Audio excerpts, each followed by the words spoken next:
popular progressive social media influencer is weighing in on just that, what went wrong and what he thinks the party needs to do now to win again, especially when it comes to young men. Hasan Piker is a social media superstar, really, with almost 3 million followers on the video streaming platform Twitch. He's a progressive fan of Bernie Sanders, so popular Democratic Party invited him to the DNC in August, and he sat down with CNN's Donny O'Sullivan. Here's a little bit. There's a general sense that when it comes to the world of podcasts, alternative media, I don't even know what you want to call it, that Trump did a much better job at that than Democrats and Harris. Absolutely. I think that's true. Harris did consider going on Joe Rogan. Yeah. But she didn't. What is it that the Democrat Party has to do differently? Well, I think that they need to change their policies. It's a policy thing for me. Yes, it's 100% a policy thing. Which is the boring answer. Although it would be very self-serving for me to say, I'm the left's Joe Rogan, the Democratic Party should give me millions of dollars. That's not going to solve this problem. What will solve this problem is if the Democratic Party actually adopts real left-wing economic populist messaging instead of purposefully avoiding that stuff because they're terrified of upsetting their corporate donors. I think Trump speaks to male insecurities better, and I think Trump speaks to the anger that people have, whereas the other side of the political spectrum does not speak to that anger at all. Joining us right now, CNN senior political commentator Bakari Sellers and Lance Trover, the former spokesperson for Doug Burgum when he was running in the Republican presidential primary. It's good to see you guys. Thank you. Bakari, what do you think of all that, what Hasan Piker was telling Donny? I wish he was paying attention. I mean, it's patently absurd to say that he wishes that Kamala Harris would adopt some populist economic policies. Was he talking about the fact that she wanted to build 3 million new homes with housing tax credits, or was he talking about the child tax credit or the earned income tax credit? I mean, the economic policies that she laid out were numerous, and she was the one who actually put forth policy plans. She put forth policy plans for African-American males. She put forth policy plans for Hispanic voters. So, I mean, I find it really troubling when people want to have a policy discussion. The fact is, more people know what was in Drake's lawsuit against UMG, and they've actually studied that more than they studied Kamala Harris's policy proposals on social media.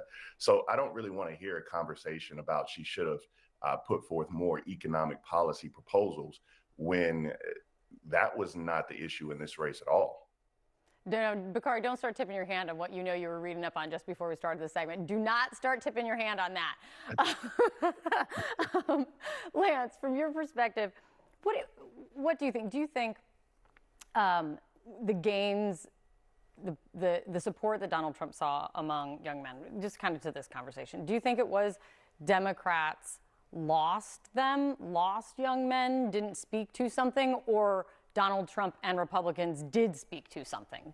I think it's pretty simple. I think that, let's be honest, I don't think Kamala Harris was that great of a candidate. I don't think she had an ability to connect with people the way Donald Trump has an ability. Love him or hate him, he speaks normally. He's not a robotic politician. Whether you like or dislike what he says, he speaks normally. And yeah, but it wasn't just men who went to his side. It was African Americans. It was Latinos. He spoke to a broad swath of this country because he speaks normally, and he articulated a vision for this country and moving forward. And I just don't think we saw that out of Kamala Harris.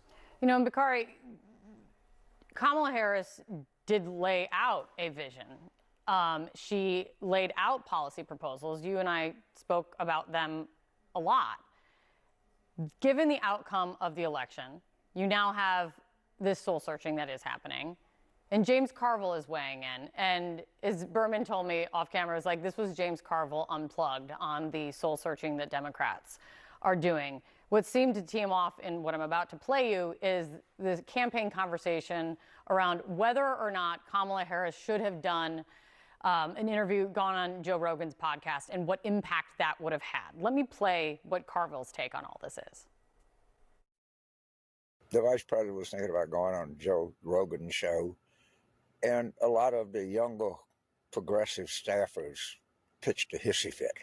If I were running a 2028 campaign and I had some little snot-nosed 23-year-old saying, I'm going to resign if you don't do this, not only would I fire that on the spot, I would find out who hired them and fire that person on the spot.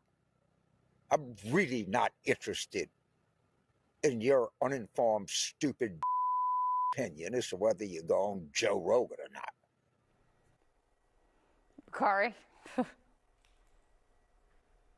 I mean, look, the Democratic Party is far beyond James Carville. I mean, I'm not sure that he's in the mainstream. I'm not sure the last time that he actually talked to voters who were in a barbershop or in a college dorm room, or the last time that he had a town hall meeting or visited a town hall meeting or pressed the flesh or kissed a baby. I love the fact that people go to James Carville so that they can have outbursts like that. He's the Dan Hurley of Democratic politics, where you just have these kind of manic outbursts day in and day out.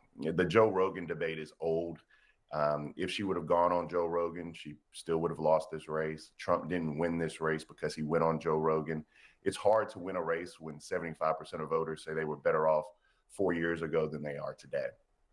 And, you know, we had this podcast yesterday on Pod Save America where, you know, all of the campaign staffers decided to call up and go to Pod Save America. It was disappointing at best, hearing their lack of self-awareness, their lack of self-reflection, the inability to figure out a way in which you could win this race simply providing messaging and saying that we're up, whereby you don't believe that in your heart of hearts to be true. I just think was disappointing. And Pod Save America themselves have been relatively disappointing because they were supposed to be our ecosystem to compete with the right-wing Ben Shapiro's. We were supposed to have this information chamber that was Pod Save, but instead they've kind of become this cocoon themselves where challenging them becomes a hissy fit back and forth.